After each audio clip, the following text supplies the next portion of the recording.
दोस्तों, तो स्वागत है आपका हिमाचल प्रदेश मान्य ज्ञान के 1000 प्लस प्रश्न श्रृंखला के भाग 14 में। शुरू करते हैं। पहला प्रश्न है प्रश्न नंबर 651। हिमाचल प्रदेश सरकार का ग्रीन फील्ड प्रोजेक्ट क्या है? तो इसका जो सही आंसर है वो है ऑप्शन बी, ये है पर्यावरण शिक्षा प्रसार से संबंधित है ग्रीन फील्ड प्रोजेक्ट। अगला प्रश्न है सुकेती जीवाश्म पार्क किस जिले में स्थित है? तो सुकेती जीवाश्म पार्क किस जिले में स्थित है? सिरमौर जिला में। तो इसका जो ऑप्शन सही होगा वो होगा ऑप्शन डी, सिरमौर जिला में। अगला प्रश्न है हिमाचल प्रदेश के भौगोलिक क्षेत्रफल के कितने भू क्षेत्र पर वनों का विस्तार है? तो अगर हिमाचल प्रदेश के क्षेत्रफल की बात की जाए तो हिमाचल प्रदेश का क्षेत्रफल है 55,673 वर्ग किलोमीटर। अगर उसमें भू क्षेत्र की बात की जाए तो भू क्षेत्र के अंतर्गत कितना है? ऑप्शन ए 3733 वर्ग किलोमीटर। अगला प्रश्न है हिमाचल प्रदेश में वन्य जीव अभयारण्य के अंतर्गत कुल कितना भू क्षेत्र है? तो इसका जो सही आंसर है वो ऑप्शन बी 5562 किलोमीटर जो है वो वन्य जीव अभयारण्य के अंतर्गत आता है। अगला प्रश्न है हिमाचल प्रदेश में कुल कितने राष्ट्रीय उद्यान हैं? तो कितने राष्ट्रीय उद्यान हैं हिमाचल प्रदेश में? इसका जो सही आंसर है वो है डी, ऑप्शन डी 5। अगला प्रश्न है हिमाचल प्रदेश में कुल कितने वन्य जीव अभयारण्य हैं? तो इसका जो सही आंसर होगा वो होगा ऑप्शन बी 32। अगला प्रश्न है हिमाचल प्रदेश में राष्ट्रीय उद्यान के अंतर्गत कुल कितना भू क्षेत्र शामिल है? राष्ट्रीय उद्यान के अंतर्गत जो है वो कितना भू क्षेत्र आता है? तो इसका जो सही आंसर होगा वो होगा ऑप्शन बी 1440 किलोमीटर। अगला प्रश्न है हिमालय नेशनल पार्क किस जिले में स्थित है? तो हिमालय नेशनल पार्क किस जिले में स्थित है? कुल्लू में, ऑप्शन डी। अगला प्रश्न है हिमाचल प्रदेश का राज्य वृक्ष क्या है? तो हिमाचल प्रदेश का राज्य वृक्ष क्या है? देवदार, ऑप्शन ए। अगला प्रश्न है हिमाचल प्रदेश में मध्य हिमालय जलागम विकास परियोजना किस वर्ष शुरू की गई? कौन सी परियोजना? मध्य हिमालय जलागम विकास परियोजना। कब शुरू हुई थी ये हुई थी 2015 में। ऑप्शन बी जो होगा इसका बिल्कुल सही आंसर होगा। हिमाचल प्रदेश में दराटी बनाने के लिए मुख्यतः कौन सी लकड़ी का प्रयोग किया जाता है? तो दराटी बनाने के लिए कौन सी लकड़ी का प्रयोग किया जाता है? शीशम का, ऑप्शन ए। अगला प्रश्न है हिमाचल प्रदेश का राजकीय पशु क्या है? तो हिमाचल प्रदेश का राजकीय पशु क्या है? बर्फानी चीता। अगला प्रश्न है हिमाचल प्रदेश में वनस्पति कितनी ऊंचाई तक मिलती है? तो इसका जो सही आंसर है वो ऑप्शन 4012 मीटर तक जो है वो हिमाचल प्रदेश में वनस्पति मिलती है। अगला प्रश्न है तीर्थन वन्य जीव अभयारण्य किस जिले में स्थित है? तो तीर्थन वन्य जीव अभयारण्य कहाँ स्थित है? कुल्लू में। तो इसका जो सही आंसर होगा वो होगा ऑप्शन ए, कुल्लू। अगला प्रश्न है शिमला जिले में कस्तूरी मृग प्रजनन फार्म कहाँ स्थित है? तो पहला प्रश्न तो ये बन गया कि कस्तूरी मृग प्रजनन फार्म कहाँ स्थित है? जिला शिमला में। और जिला शिमला में भी किस स्थान पर स्थित है? तो ये है आपका कुफरी में। तो इसका जो सही आंसर होगा वो होगा ऑप्शन डी, कुफरी। अगला प्रश्न है कुंगती है ये, कुगती वन्य जीव अभयारण्य कहाँ स्थित है? तो इसका जो सही आंसर है वो है ऑप्शन सी। तो कुगती जो जीव अभयारण्य है वो है आपका जिला चंबा में। अगला प्रश्न है क्यास वन्य जीव विहार किस जिले में स्थित है? तो इसका जो सही आंसर है वो है कुल्लू में, ऑप्शन सी। क्यास वन्य जीव अभयारण्य कहाँ स्थित है? कुल्लू में। अगला प्रश्न है चंबा जिले में स्थित तुंडा ये वन्य जीव विहार कितने क्षेत्रफल में विस्तृत है? तो इसका जो सही आंसर है वो है ऑप्शन डी, 6422.08 हेक्टेयर में जो है ये क्षेत्रफल में फैला हुआ है।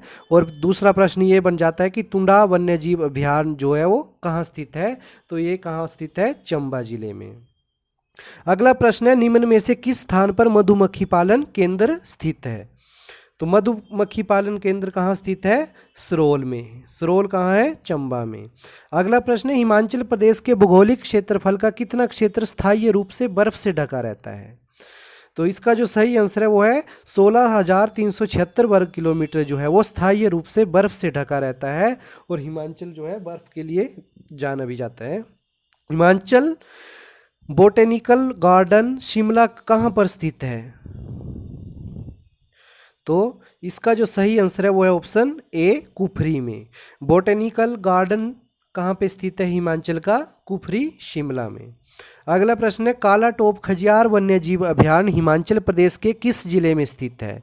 तो काला टोप खजियार वन्यजीव अभयारण्य कहाँ स्थित है? जिला चंबा में, ऑप्शन ए। अगला प्रश्न है, हिमाचल प्रदेश में कितना प्रतिशत क्षेत्र वनों के अधीन है?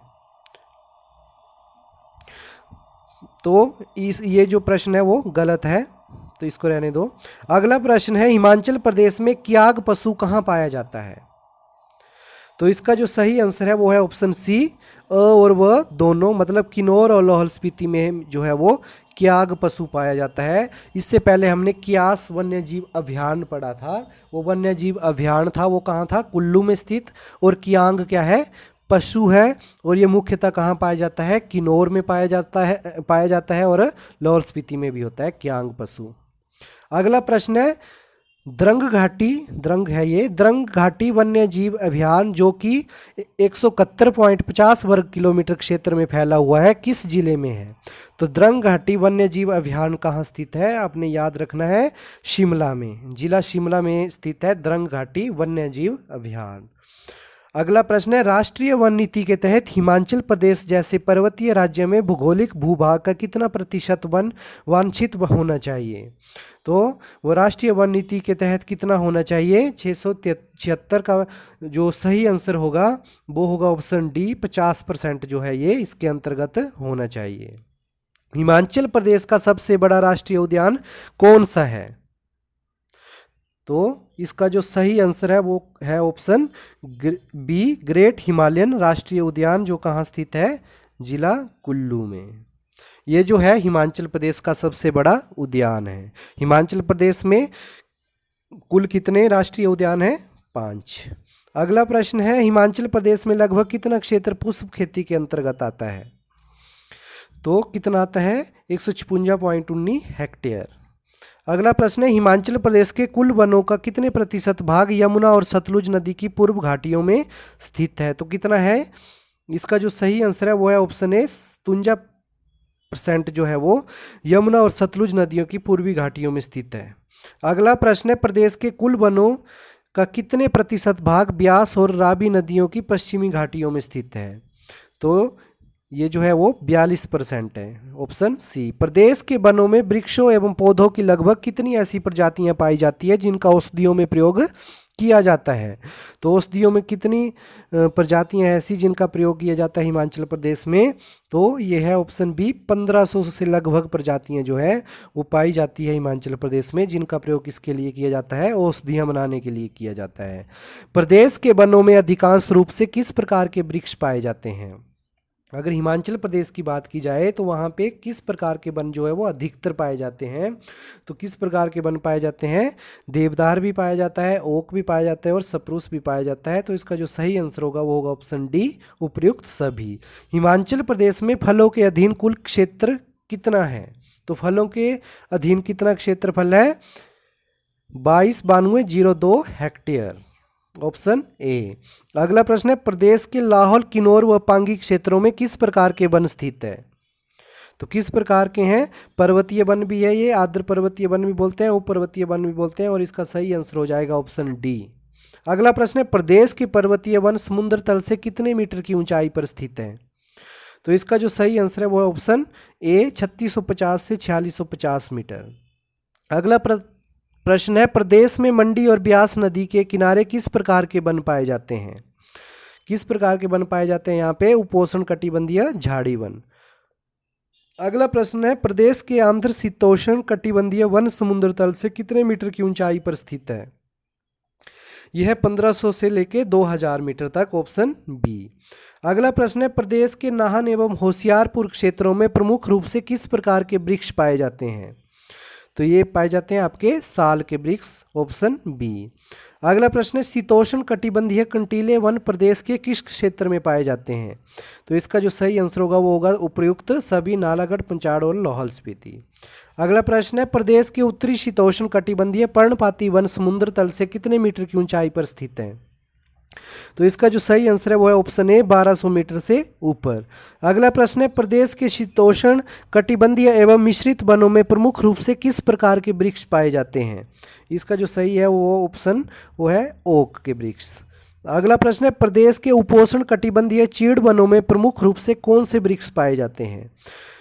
ये पाए जाते हैं चीड़ और देवदार के, ऑप्शन ए बिल्कुल सही होगा। प्रदेश के किन्नौर जिले के क्षेत्र में वन स्थित है, कितने वन स्थित हैं? तो इसका जो सही आंसर है वो है ऑप्शन बी, 22.2 हेक्टेयर। अगला प्रश्न है, प्रदेश के सिरमौर जिले के कितने क्षेत्र में वन स्थित हैं? तो कितने क्षेत्र में है यहाँ? 48.2 हेक्टेयर में। अगला प्रश्न है, प्रदेश के कांगड़ा जिले में कितना वनों से घिरा हुआ है? तो ये घिरा है 224.4 हेक्टेयर। अगला प्रश्न है, शिकारी देवी वन्य जीव अभयारण्य प्रदेश में कहाँ स्थित है? शिकारी देवी, तो ये कहाँ पे स्थित है? जिला मंडी में। अगला प्रश्न है, तीर्थन वन्य जीव अभयारण्य प्रदेश के किस जिला में है? तो ये पहले भी प्रश्न आ गया है, तो किस जिले में है ये? कुल्लू जिला में। तीर्थन वन्य जीव अभयारण्य कहाँ स्थित है? जिला कुल्लू में। अगला प्रश्न है, निम्नलिखित में से कौन सा पक्षी हिमाचल प्रदेश में पाया जाता है जो अत्यंत सुंदर व दुर्लभ है? तो ये ऐसा कौन सा पक्षी है जो अत्यंत सुंदर है और दुर्लभ है? तो इसका जो सही आंसर है वो है ऑप्शन ए, मोनाल। निम्नलिखित में से किस किस्म की मछली हिमाचल में पाई जाती है? तो किस किस्म की पाई जाती है? आपने पढ़ा है, महासीर भी है, कार्प भी है और नाड भी है। तो इसका जो सही आंसर होगा वो होगा ये सभी। अगला प्रश्न है, हिमाचल प्रदेश में निम्नलिखित में से कौन सा वन्य प्राणी हिमाचल प्रदेश में पाया जाता है? ऑप्शन डी होगा। अगर हिमाचल प्रदेश की बात की जाए तो यहाँ पे बर्फानी चीता भी है, तिब्बती हिमकुक्कड़ भी है, भूरा भालू भी है। तो इसमें से इसका जो सही आंसर होगा वो होगा उपरोक्त सभी जो है ये हिमाचल प्रदेश के वन्य प्राणी हैं। इसी के साथ हमारा भाग 14 खत्म होता है। जय हिंद, जय भारत।